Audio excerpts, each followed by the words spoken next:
Buenos días. Ahora vamos a hablar acerca de la importancia de las personas en Roma, ya que es un concepto fundamental dentro del derecho. Los objetivos de esta clase van a ser identificar, interpretar y explicar la dimensión jurídica de las personas en su ámbito humano y como sujetos de derecho. También va a ser conocer las diferentes condiciones que debía cumplir una persona para ser considerada como tal. El concepto que ya se había establecido en Roma acerca de la persona era que debía ser un ser humano al cual se le atribuía la capacidad para adquirir derechos y contraer obligaciones. Además, era considerada un ente ficticio con determinadas potestades. Persona viene del latín personae, que en romano significaba máscara. Generalmente se atribuye este concepto al derecho porque generalmente una persona dentro de la sociedad siempre tiene que adquirir un determinado rol. No todo ser humano tenía dicha capacidad en esta época, ya que para ser considerada persona tenía que gozar de los tres estatus establecidos por los romanos, que era el status libertatis o el estado de libertad, el status civitatis, que era el estado de ciudadanía, y el status familiae, que era el jefe de familia. La persona se origina con su nacimiento, para lo cual debía de concurrir algunos requisitos. El ser humano debía de nacer con vida, debía ser una criatura independiente del vientre materno, tenía que tener la figura del ser humano y sobre todo ser separado de las extrañas maternas para poder ser considerado persona. Caso contrario, para los romanos no existía el ser humano.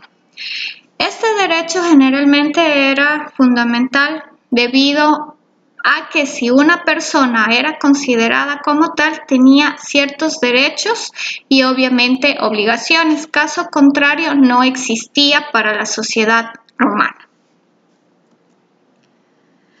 Las personas, como sabemos, se originan con la vida y la persona se extingue con la muerte, que al igual que el nacimiento son hechos naturales.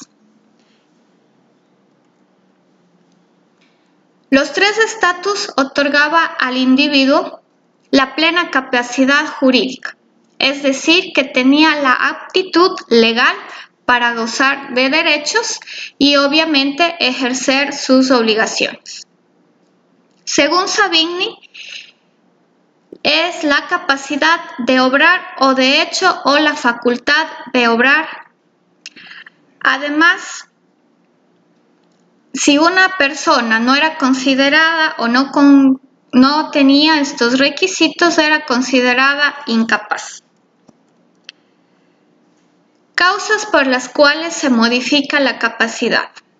Diversas circunstancias civiles, naturales y sociales provocaban la modificación en la capacidad jurídica de la persona. El honor civil. Para los romanos era fundamental tener el honor civil, en virtud que en Roma generalmente todos los ciudadanos romanos debían contar con este honor, que básicamente era un prestigio que debía tener el ciudadano romano en la sociedad. Era el estado de dignidad y sobre todo le permitía el ejercicio de los derechos. Luego tenemos la religión. Como sabemos, el pueblo romano era politeísta. Sin embargo, tenía determinados principios que debían ser cumplidos. Para los romanos era inadmitido no ser politeísta. Y, por ejemplo, para ellos era algo fuera de lo común que las personas rindieran culto a un solo Dios. Es por eso que si uno de los romanos se casaba, por ejemplo, con un judío, ya no podía ejercer cargos públicos. La condición social también era importante para los romanos. Es así que era bien marcada la división social. Entre ellos tenemos los patricios y los plebeyos. Los patricios generalmente era la sociedad adinerada, aquellos que tenían todos los privilegios, y en cambio los plebeyos era el pueblo. La profesión. Para los romanos había profesiones que merecían privilegios como la libertad, y aquí tenemos que una de las profesiones más dignas eran los magistrados. El domicilio. El domicilio también influía en la capacidad que podían tener los romanos, ya que existía el domicilio voluntario y el domicilio en el cual estaban sujetos a otras personas, como en el caso de las mujeres casadas. La edad era otro de los requisitos que debían ser cumplidos, ya que las mujeres menores a 12 años eran consideradas púberes y los varones con menos de 14 años no tenían la capacidad legal para actuar dentro de la vida civil. El sexo era otra de las condiciones que afectaba a la capacidad de las personas. Generalmente los hombres eran aquellos que podían ejercer todos los derechos y contraer todas las obligaciones. La mujer siempre en Roma fue rezagada. Las enfermedades corporales y mentales también reducían la capacidad del ejercicio de los derechos y contraer las obligaciones, así como aquellas personas que no podían controlar o sobre todo no podían mantener adecuadamente su patrimonio y dilapidaban los mismos. Todo ser humano en Roma no era persona. Para ser persona debía contar con los 3 estatus. Las condiciones para ser personas eran el status libertatis, el status civitatis y el status familiar. El status civitatis generalmente se considera a aquellas personas que pueden hacer lo que les plazca siempre y cuando la ley no les permita.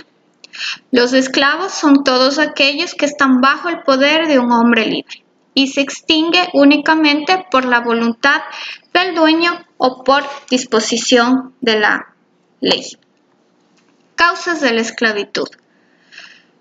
Las personas libres podían ser esclavos por nacimiento, es decir, cuando procedían de madre esclava, por cautividad en guerra, es decir, cuando los soldados iban a guerra y eran capturados como prisioneros, y por deudas civiles, es decir, que si las personas no pagaban sus deudas se volvían esclavos. La condición jurídica del esclavo era considerado como cosa y estaba dentro de las res, que en latín significa cosa, y estaba básicamente dentro de las res mancipi, es decir, de todas aquellas cosas que pueden ser transmitidas. Y el amo era aquella persona que ejercía todo el derecho de potestad sobre la misma. Extinción de la esclavitud.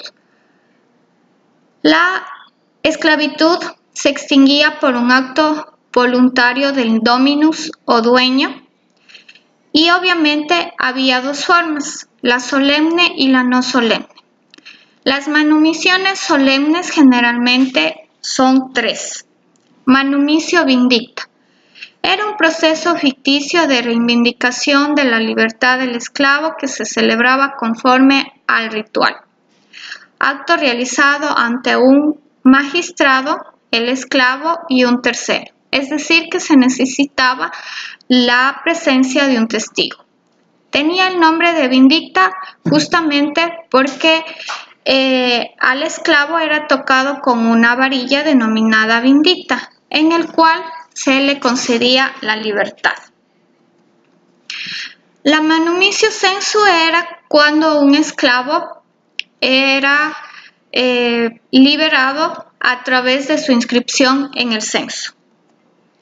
La manutención por testamento significa que el amo, mediante testamento, indicaba que al momento de fallecer, uno de los herederos debía de manumitir al esclavo, es decir, concederle la libertad.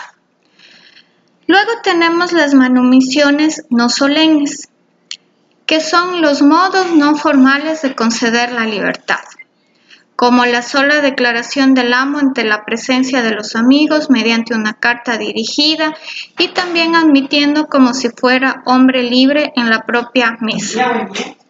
Estas manumisiones no formales carecían al principio de validez legal, por lo que el esclavo era libre de hecho, pero no de derecho. Tuvieron capacidad patrimonial para disponer actos por vivos, pero carecían de actos de disposición por testamento. Es decir, que se decía que los latinos vivían libres y morían esclavos. Con Justiniano cambió esta situación y estableció que todos los que eran liberados por cualquier forma eran libres y ciudadanos, siempre que se realice en presencia de 5 testigos.